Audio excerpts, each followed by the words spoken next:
จะติดยังไงเนาะเพราะต้นไม้มาลงแล้วอะขึ้นมาได้แล้ว ขึ้นไปติดตรงไหนไปที่โรงแรมเอาขึ้นไปติดยังติดได้สิ นี่ตรงนี้ แต่มันต้องมี แกต้องตั้งนั่งร้านหรอนั่งร้านก็ไม่มีเลย เอา ต้องเอาเป็นบันไดไม่มีเลยต้องหาบันไดมาให้ยายหน่อยแล้ว บอก ไก่ว่าจะติดยังไงน้อง เห็นแล้วใช่ไหมครับนั่น สาบัวเมื่อวานทำดอกบัววันนี้ดีใจแล้วดอกบัวก็ เห็นแล้ว ทำ ก็ติดจากข้างบน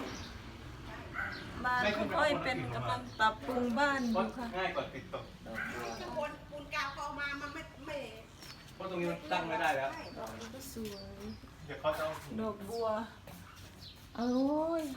เดี๋ยวเพิ่นว่าให้มาติดไอ้หิน แต่หินอันนี้ซื้อมาหรือยังเนาะหินสีโอ้ยต้นไอ้สังบอนไซหอมมันเพิ่งกินกับลาบสวยมาก